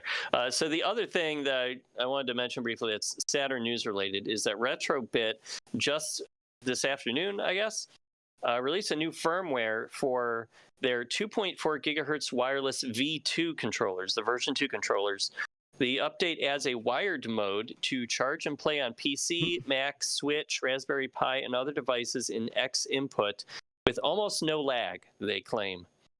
So visit their website, their controller support website, to download the firmware and update your controllers. So I guess, that's pretty neat. You can use your wireless versions of their controllers, including their Saturn Pro controller, to, you can hook it up to your various modern systems and play in a wired mode, and it'll actually use the cord to transmit the data, so that should reduce the lag. Oh, nice. No, I remember, did they ever fix I actually don't remember, did they ever fix the issue with the twin stick mode for that, or is that always still kind of broke? I don't think they did, and I think it's because they hardwired the buttons to be a certain way, and no firmware is going to fix that. Ooh, yeah. Sadly. Yes. Rip. So, well, there's always the twin sticks. Yahoo Auctions Japan. Yeah. Pick one up there. It's getting real twin sticks. Yeah. Sorry, guys. Gave you better options, but I'm glad there's an update. What exactly did it fix, though? Is it just like some of the hardwired stuff, or? That original one. I think it had like buttons that weren't. Gosh, I don't quite remember because it was more than a year ago when they released that firmware for the Retrobit Saturn controllers. But it was something like the buttons weren't mapping correctly, and they were able to fix that with a firmware update. But they can't make it act like it's in a twin stick mode. Oh, that sucks. Alrighty. Great job, Uncle Victor's team, Moose Track said. Yeah, I think I don't know if I mentioned it, but I think that this Resident Evil Spanish dub is the first fan dub of a Saturn game that's in a language other than English. Which is kind of cool. Yeah, now I know Kitchen has been using AI to do like a French dub of that RMJ Mystery Hospital game. I don't think he's done with it, though, so I guess this Resident Evil 1 is kind of beaten to the punch as far as being complete. But I think you also have to give him a ton of credit for actually like using real actors, and they're professional actors, and it's I just wish I could enjoy effort. Yeah, I mean, I can to some extent because I studied Spanish in school. But it's obviously not made for us. It's made for the Spanish-speaking community, which Listen, I'm not going to be greedy. Like I had Resident Evil English for years. They just got it in Spanish, so I'm not gonna be greedy goop, Yeah, and hopefully this does open the door to more Spanish dubs and French dubs of Saturn games. I feel like it or Portugal dubs would be cool. Yeah, or Portuguese dubs too. Yeah, like I was on teams that did English dubs of Solar Assault and Bulk Slash, and we haven't really seen any English dubs since then. Sadly, hopefully somebody's working on something in secret. That would be cool. I know I am not at the moment. Yeah, I mean, I could probably beat Resident Evil in Spanish. You know the game well enough. Yeah, I must have played it like 12 times. German 2 Froggle said, "Yeah, let's get all the languages, all the fan dubs in all the languages." As long as I can be the voice of Chris in German. I'm just joking. I'm not gonna do that. I'll probably be like, I'll be Kenneth. I'll die immediately. Like, hello, Ubada. Well, anyway, I think that's all the Spanish news, the Saturn news that I had to bring to the table today. That's all I got for you guys. Nice. Sweet. Well, thank you, Dan, for all the updates on the little things here and there that I didn't get the chance to put my eyes on. So yeah, no, yeah, well, I guess before we go to the game stream, which we have a surprise game stream, when you're playing something, streaming something for the first time that's never been streamed before, for the first time, will go to the credits. Or not the credits, we'll read the Patreon people on Patreon, not the credits. I'm a gray box again. That's okay. Patreon supporters are more important. Yeah, let me just... Oh, Dan disappeared. Sorry, it's the sizing issue. Let me move this window over so I can see Dan. It's a professionally produced show here. All right, so we'll get this. There we go. Current tiers. I do a whole thing. Oh, great. The web page is not loading. My internet die. Oh no. Dan box. Magic Dan. Yes, that's me. Oh, great. I just got a error from Patreon. Oh, great. See, I can't even read. I literally one job. Okay, here we go. We got him up. All right, so a big thank you to Murder of Crows, Emerald Nova, Johannes Fetz, Stega Steve, Wafflekins, Casual Seth, Cerulean, Chris Piper, Chris 1997XX, Daniel Fredrickson, David Zaney, Derek Pasquilla, Evil 42, Patrick Frenotaku. I think Evil's a new one. Jim Clasher Rank, Ian Keg, Jay Hersey, Linewing Publishing, Momphis, Normal Guy, Newt Rageous, Robert Ramsey, Roan Dinked, Stoneman, The Sega Guys, and Young Money Sawi. If you guys want to back us at the $10 and up level, you could be shouted on the show. Shouted out on the show. Sorry, my mouth is not working correctly today. It has decided to abandon me like the website. It's okay. But yeah, if you guys can't support us financially on the regular, you can also buy our magazines or some shirts at our merch shop on our website. You can also buy a magazine, the SHIRO #1, that hopefully will get #2 one day, but the SHIRO zine, you could buy that on the shop as well. We still have copies of that are available to buy. You can still purchase some of those if you guys have not bought it yet. We're still getting... SegaSaturnShiro.com. Yeah, SegaSaturnShiro.com, and we're still getting people buying it. Like, we got a couple orders like a week or two ago. Nice. We get, like, they trickle in once in a while, it's not like blown up like it did before, but hopefully once we eventually get the other magazine up, we will be good to go and getting more of those. But yeah. Pat, if someone is the $10 and above and they wanted to skip the shout out but just make you say that you love Mr. Bones so much, could we do that? Unfortunately, because you're the $20 VIP and above that, I have to say that contractually because you are giving us money. But I will give a shout out to Mr. Bones. Yes. On the behalf of Kay. Pat's favorite game. Yeah, I'm not saying that. That's the limit. Way to go, Kay. Good job. I'll give it a shout out. That has to be enough. But anyway. Well, it's a monthly contribution, and I think it's pretty high up there. So to make me say I love Mr. Bones. Oh, all right. Oh, you just did. All right, I love Mr. Bones. I want a bone. Okay, well, we don't need to go that far. That's maybe going too far. Kay didn't tell you to say that. I'm sure he's laughing about that, but no. Yeah. Murder of Crows is a king, Blue Moon says. You have to make me believe that you mean it. Come on, guys. Come on, I'm doing my best here. Stop Come on, buddies. Come on. It was great. You did well, Pat. You did a great job of swallowing your pride. I'm proud of you. I think everyone at home is proud of you too. I'm sure they are. I'm sure they love it. I'm sure they absolutely love that. But yeah, stick around for the live show in a little bit. We will be playing a secret game that I probably should get ready because my Saturn's not on. I actually and also Dark Savior, right? Yeah, Dark Savior as well. My SD card's not even in there, so gonna be a little bit. So hopefully I can rush to pull that out and put it in. Forget, I'm gonna hit the carrots. Thank you for watching the show, and remember, you must play everybody. Sega Saturn. Must.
Pretty wild.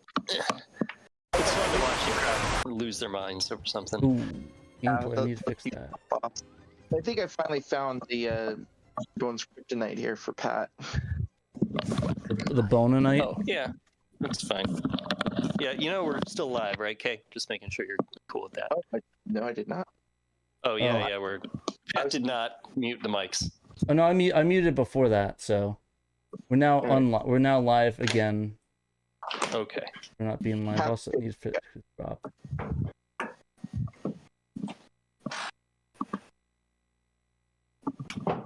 Did work. Nope. We scared Kay away. He ran away. I don't want him to run away. All right, welcome to the stream. You can still keep talking about Street Fighter. Yeah, I mean that's allowed on the stream. Evo. Loud, not a lot. But anyways, yeah, let's start. We're gonna play. So this one's gonna be interesting. You might take a guess what we might be playing on the list if you can see. But if you didn't, we're gonna try and play Dragon's Dream. This game has never been played on a stream before. Yeah. Like, I don't think this game's literally ever been streamed. That's a good point. Fatal error, line 00. It still has not been streamed. Oh, there we go. That fixed it. Maybe it's still going. That fix it? Maybe. Okay, there we go. Play it online, Pat. I'm not a magician, guys. Come on. Hold on, I need to fix some windows real quick. There we go. No content. There we go. Alright, press start button.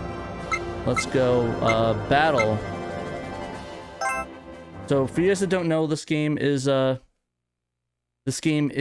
as Dragon's Dream. This was a MMORPG game back in the day, where you basically... Maybe this might be too loud. I'll turn this down a little bit.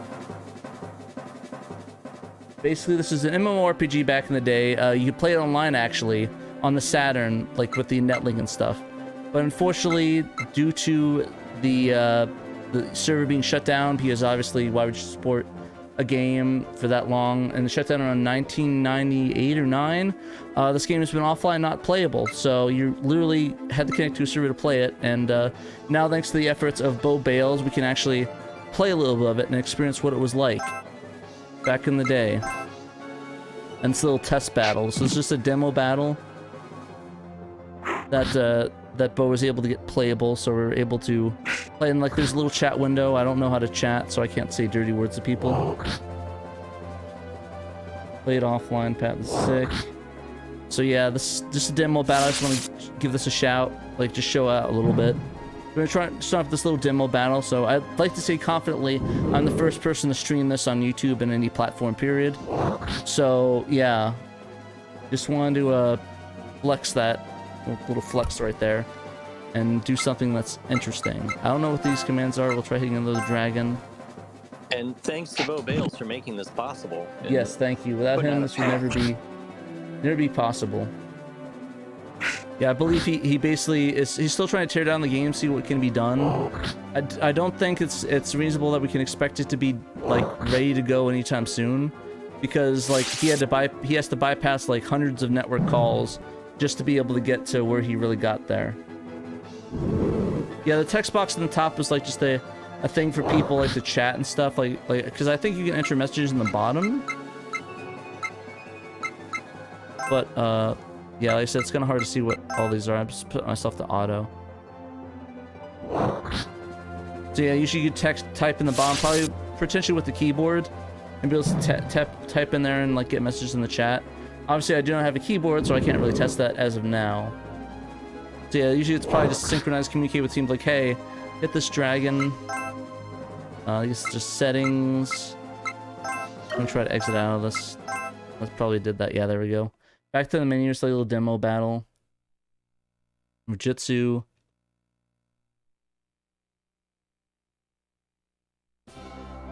Big head down, yeah. That's pretty much like, okay. Let's see how the game starts. Don't. Yeah, I don't think you can get through there. Yeah, it's not letting continue, so obviously there's a server that needs to be there. Let's try debug. Net RPG. Little sound test. Honestly, this would be a good way to get the sound, the OST, because I don't think this has ever been put anywhere online.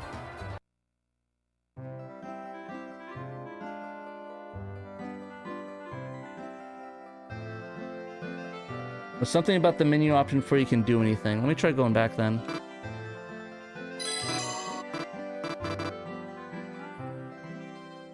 So in chat, Paul Bort asked, was it co-op or what?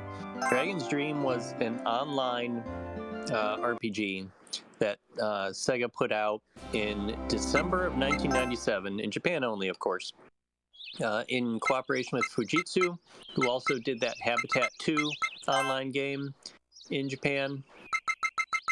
And yeah, there would be like hub towns that you could go to and chat with people, and then you could party up with up to 4 people. And then you go into a dungeon, and you would play through the dungeon together in that screen that we saw, well, with the 4 people at the bottom fighting Big Dragon.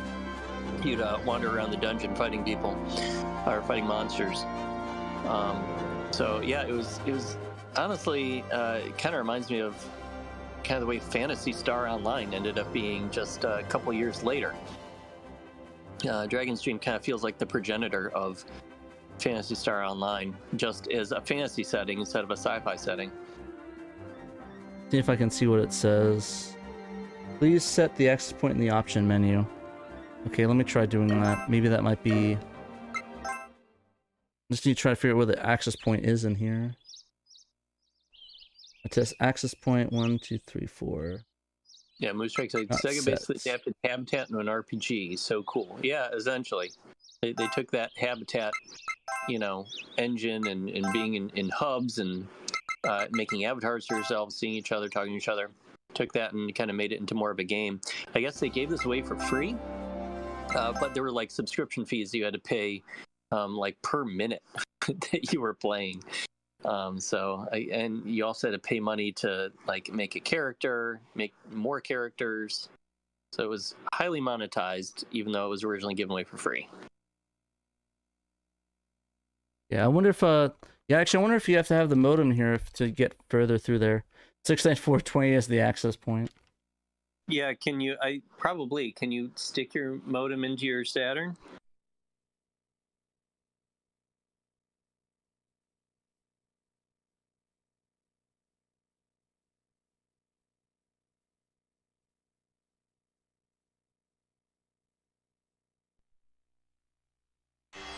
Okay, there we go. All hooked in there. How much memory did it use? I think a lot of memory. Memory, as in... I'm not sure what you mean for memory. Like storage space on the Saturn? I'm actually not sure. Also, I don't know why I put this in fan translations. I just don't think I had a place to put it.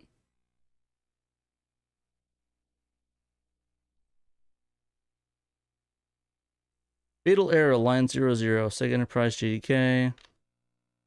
We all need a folder on our satiators labeled bow patches.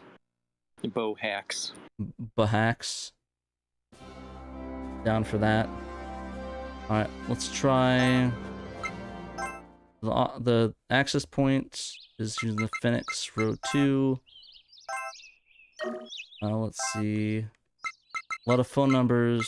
Wow. I'm guessing this is probably just like districts or whatever, like cities. Yeah, pseudo.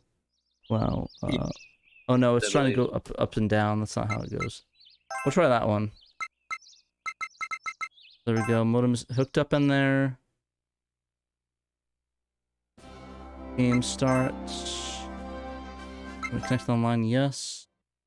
ID. I do not have a keyboard, so I cannot enter that. ID 69420. Password 69420. Do that one. Oh, okay. We got a little bit further now. Let's see. I'm guessing, but yeah, let's see there. Character setup. Says handle. So screen name. Oh, can't enter that. We are going to do the... Okay, so we can do... The dude looks like Kurapika from Hunter x Hunter. We could do sexy naked elf.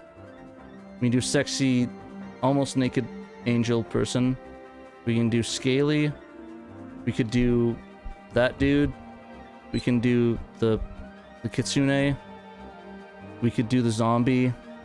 And then we could do the archangels cometh. Oh, I'm like out of position on the camera. Sorry about that, guys. I'm not messed it. There we go. A little bit better. Pushing. Let's do the scaly. Yes. Oh, I know what number we need to be doing. There we go. We're gonna do red because that's my favorite color. And I literally can't enter a name, so is there a way to... Maybe is there a virtual keyboard I can open up? I don't think I can get through without a...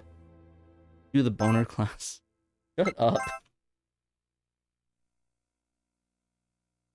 But no, I literally can't... Yeah, I don't think I can get through the screen without a keyboard, I don't think.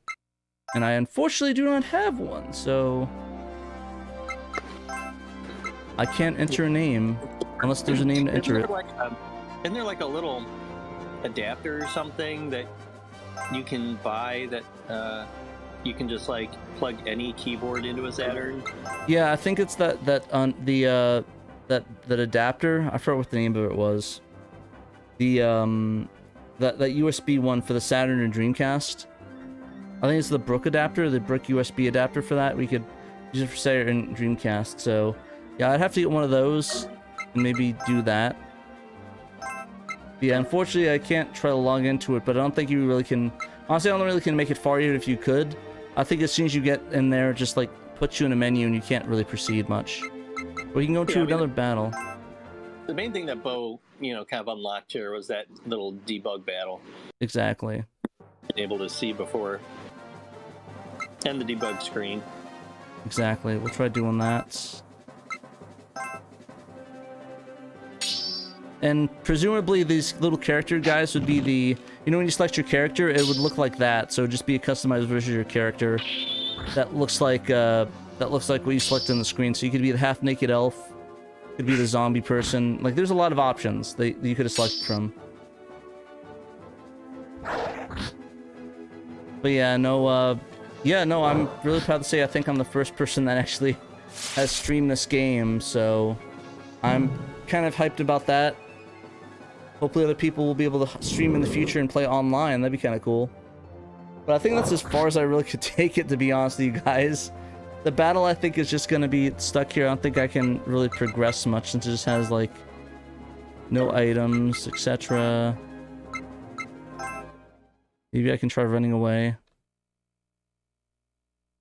Or just, yeah, just loading like that.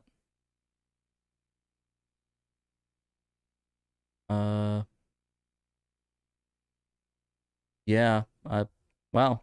Well, I guess that that's did its job for me. Yeah, that's Dragon's Dream, everybody. If you yeah, you already once you see the game. If you guys want to try it out, you can download Bo's patch. I'll put the link in the description, stuff like that, so you can check it out and play it for yourself and see how far you can get. Maybe you can get a little bit further than me with a little keyboard or something like that. All right, now let's cut for the video. Let's go move on to Dark Savior and see what we can in the demo and see what we can get through there.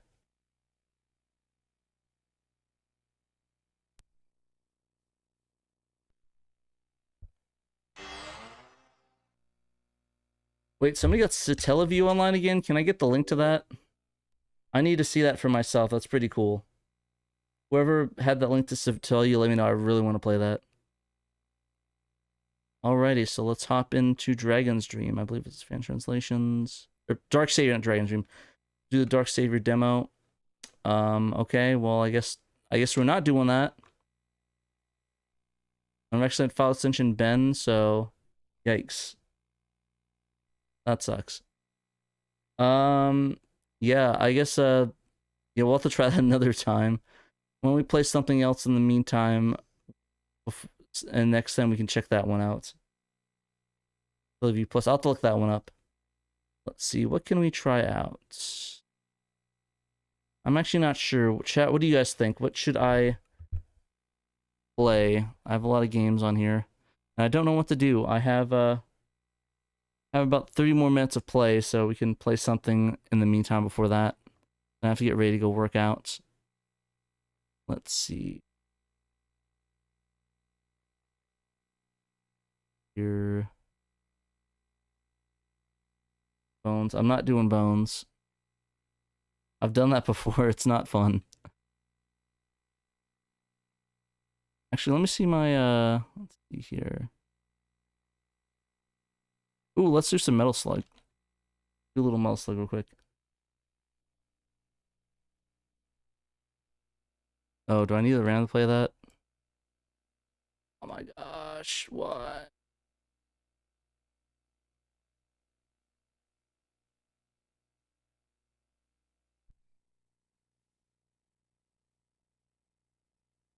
Rip, you have a modem cartridge in there instead of the RAM cartridge.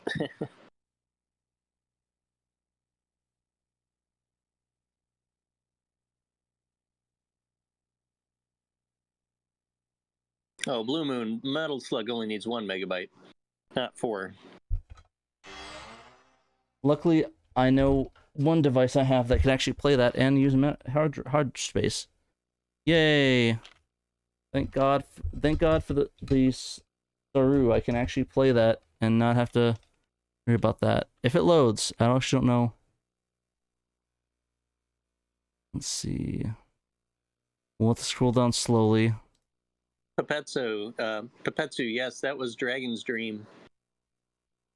Bo Bales released a patch that enabled like the debug screen and a little debug battle that Pat was doing there. You don't need the patch if you have a modem in your Saturn to look at some of those things that he was doing, like the little character creation screen, but eventually you have to like dial into a server, which the servers are shut off, so only so far we can get with that, without a lot more hacking.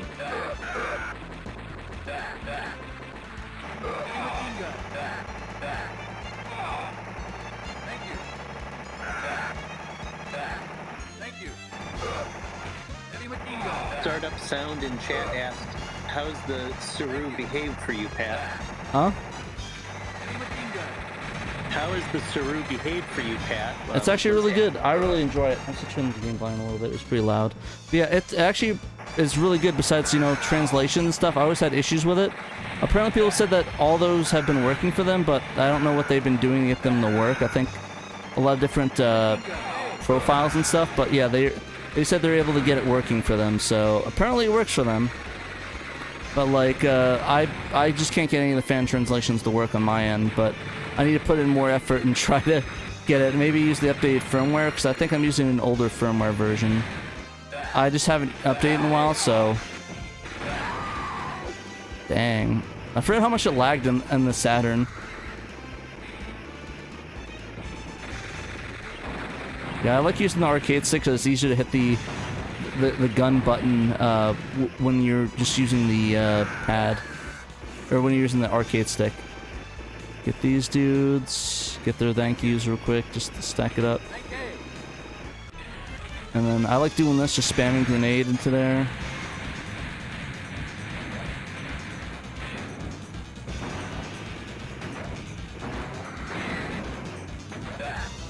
Yeah, there we go. That did it. I didn't get the vehicle bonus, but I got the 1cc. That's what's important. Yeah, I liked a little bit, but not as bad as it does on the Saturn, for sure. I think that was all the POWs. Did I get everybody? I'm fairly sure I got everybody, but if I miss anybody, let me know. Metal Gear is very unfair. You mean Metal Slug?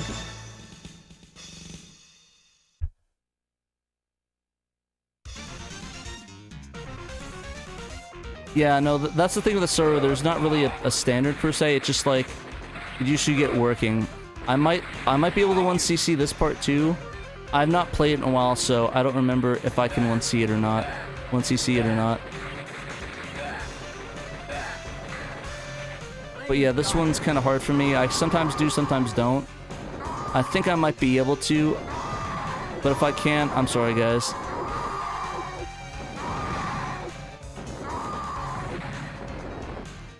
There we go. There we go.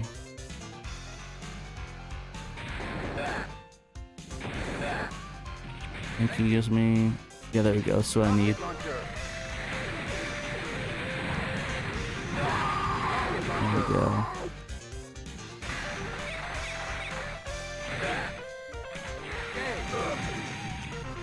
Yeah, usually I just bomb the boats like this. I'm using more rocket launcher. I just shoot him because I need it for the rockets. I know rockets don't like that. And yeah, this boat should be easy to blow up. I just go down and get the shotgun. Hopefully I don't kill myself because I'm... Oh, that's into the rocket. I this one... Yeah, usually I thought there was the shotgun. Oh, it's the next one, that's it. I was like, I could have sworn you get the shotgun on the other one, but I guess it's the next boat you get the shotgun. Like, it's been a hot minute. I've been abusing my Neo Geo. I haven't played it in a long time. Okay, there it is, shotgun. I prefer shotgun for this part, to be honest, because it's a lot easier.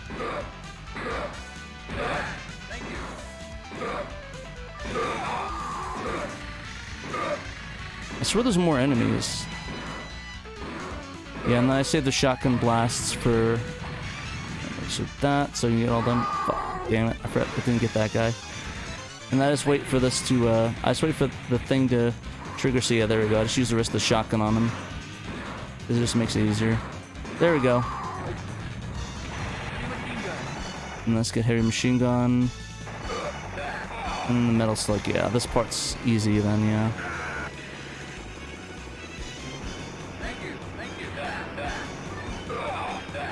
Oh, oops.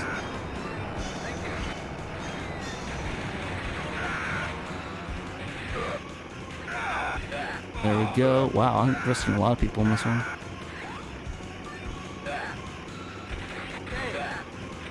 There you go. This one should be okay. Yeah. This one I kind of cheese a bit. I'm hoping I can get 1cc on that, but I don't know.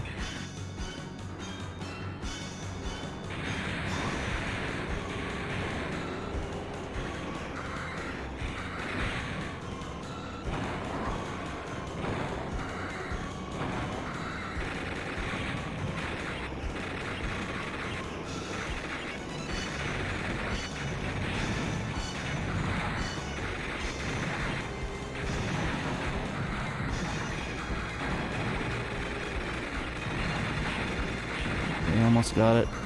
Come on. Oh, damn it. I was so close. I'm usually good getting that and killing them. Yeah, oh, there, of course. It always is that last one I'll get, like, noobed on. I always get noobed on that one every single time.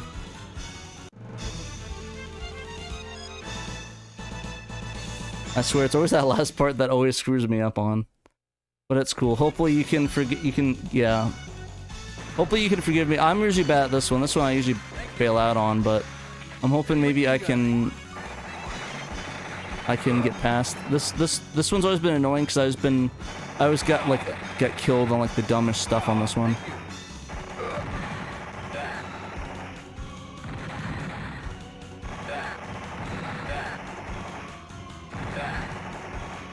Oh, damn it.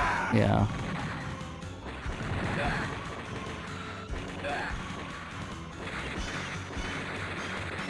And these ones are kind of easy. I just have to do it without the machine gun now.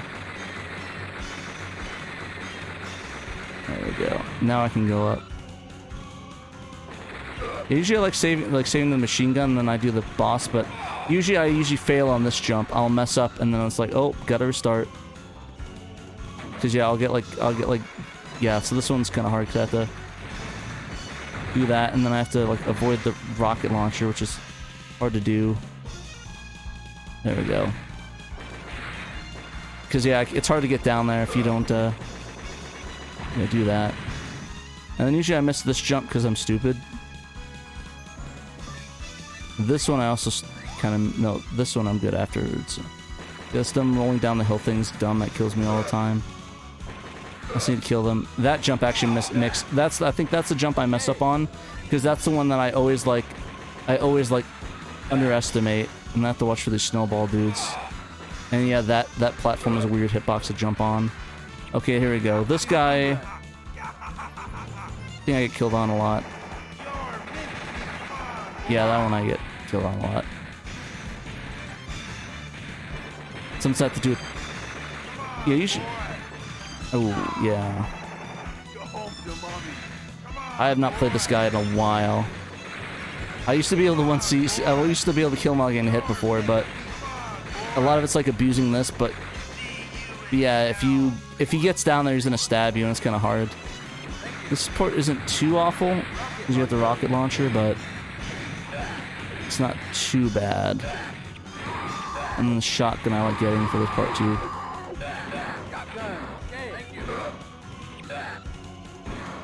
Come on, get over here. If that is. Okay, more bombs. That's cool. Oh, come on. The damn box got me. Guys, I swear I'm good at Metal Slug. I swear. Aw, dang. That's who was like, you suck. Bye, dude. The heck? No. Oh, come on. I thought I got it. Okay, there we go.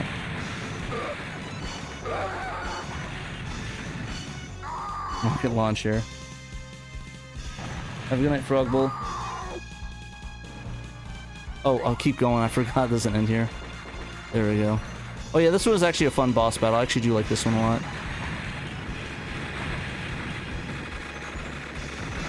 That's... so far I can get... No, go down. No. There we go. Oh, actually, I wanted them. I actually did want the grenades for that one. I was not paying attention.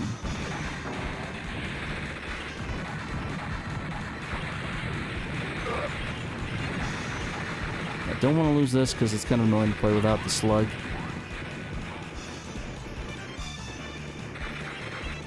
I think I might be a little bit better on this, like in a Neo Geo, but this one's pretty damn close. Yeah, now it's gonna suck for me because I have no grenades left and have to do it without the slug. Yeah, I need to get back on the grind for this game. I used to be able to I used to get close to one seeing it. Yeah, oh my god, it's so annoying about the... No! Oh, come on! Trust me, it's a lot easier with the slug. There we go.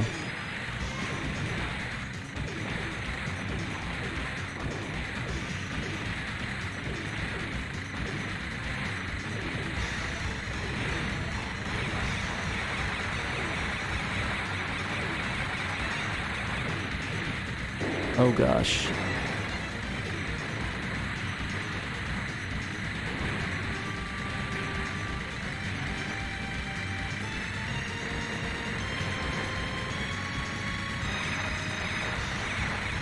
There we go. Let me try that. Okay, don't want to get shot by that. Oh gosh, oh thank God. Okay, get that without dying. Oh, come on! No! He just blew up! No! That's such BS! Oh, come on! Oh, that is so dumb. He got me on the way out.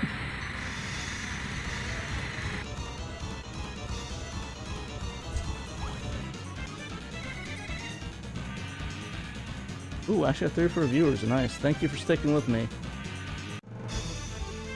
in my horrendous gameplay of Metal Slug. Yeah. No, I need to figure out a good strat for that.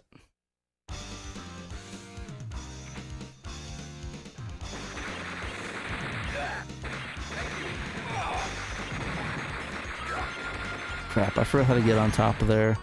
I know there's a way to get on top, I just forgot exactly what the method was. I think I might have messed up by getting on the box, so I think I actually missed the opportunity to do that. Because yeah, there's a way to get on there, but you have to not kill it. Oh no, I think you can use the... No, the stairs, you can't go backwards. Nope.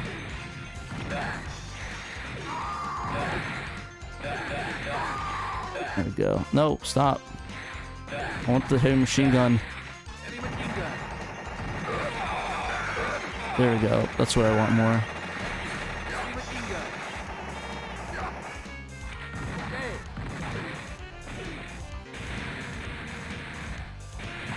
There we go. Let's get the extra points for it. You think you can jump down like that? Yeah, jump the barrel. Never. Yeah, I messed up. I need to jump on the barrel. I remember I completely killed it.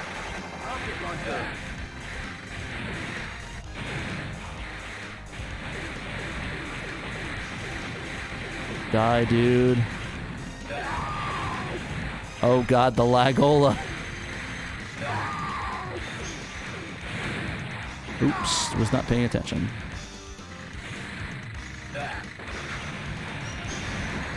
Oh gosh, yeah, no, this is not a good position to be in.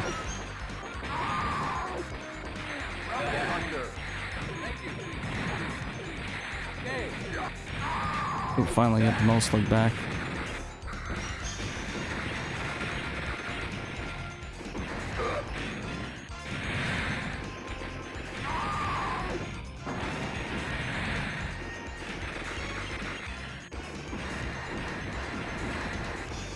Oh gosh, it's always hard to fight this one. Let's see, it's like you have to pick... Oh no, don't hop... Oh, I guess it blew up. No, I don't want that.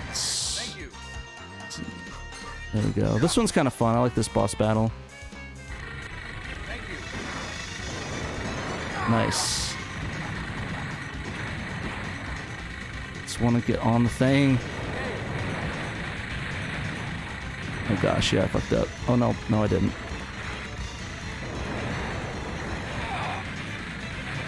There we go. Oh, no, wrong direction.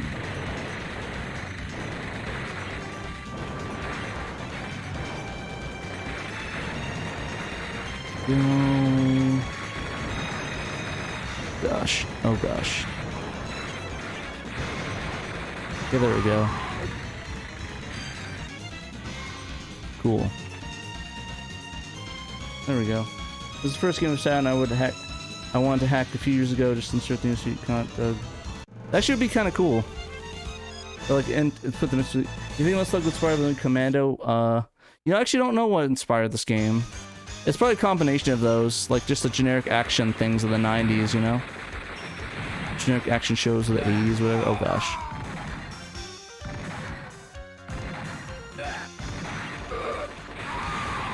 Get off the launcher.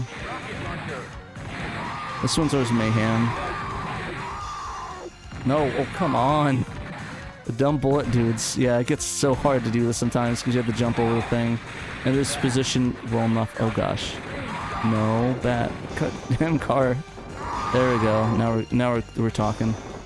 Getting the slug. Oh god, that was so close. I almost got shot on that one.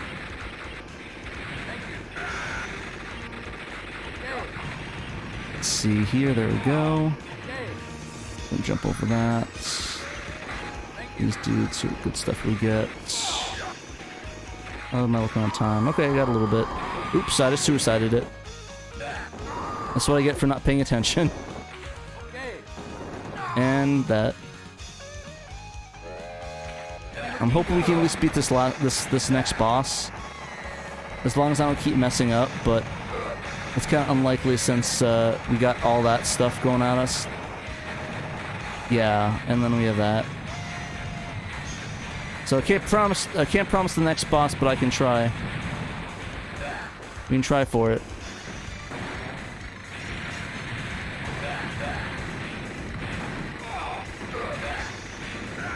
Oh my gosh, so much stuff.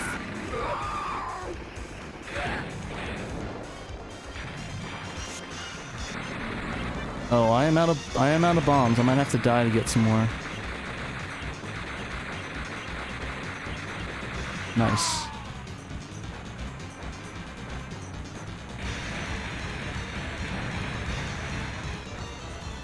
Nice.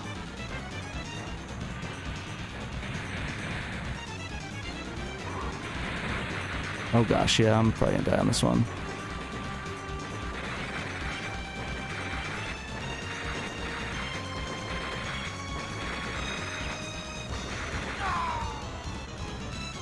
Get these hitboxes down. Let's hope I can spawn kill and die with the bombs. Nice. I really need to get the hitboxes down on this guy. This is the one I actually do want to practice on a lot, because this guy's hitboxes are so annoying. Which new you... No, I don't really think Turd Masters needs to be on the Saturn. You don't need Turd Masters. Alright, ooh, this is the first... I think this is the furthest I actually got on the Saturn version of this. Let's see how far we can get. I know I'm not gonna be able to complete it, but maybe we can get lucky and get hit by that and not complete it.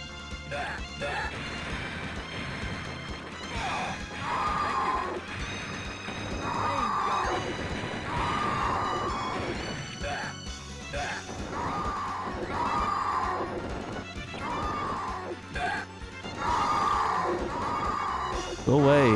Leave me the heck alone. Oh gosh, oh gosh, oh gosh. Did not want that. That was a bad position to be in.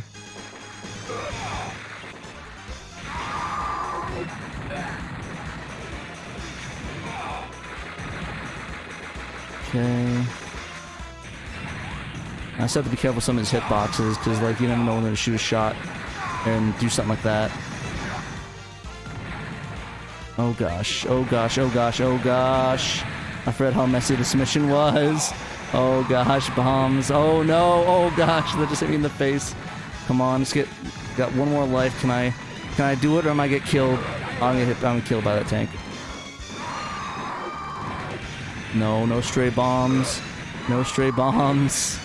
Come on, oh gosh. No, don't let this guy get me.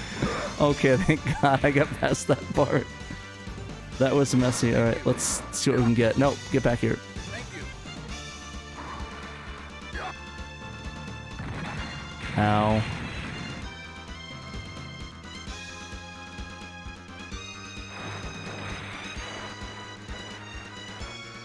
I didn't know Nazca did a Turd Masters. Thank you. Get on the 50 cal.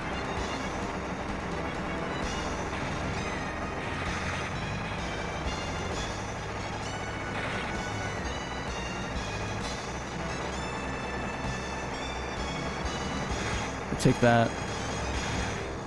Oh god, that's it. That's game.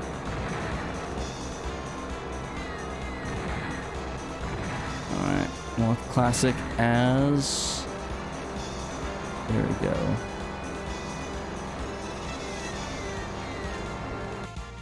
Technically I could have completed by putting player 2, but I completely forgot. Sorry guys, my brain crashed there for a little bit. I actually could have plugged it into player 2's control slot and played it.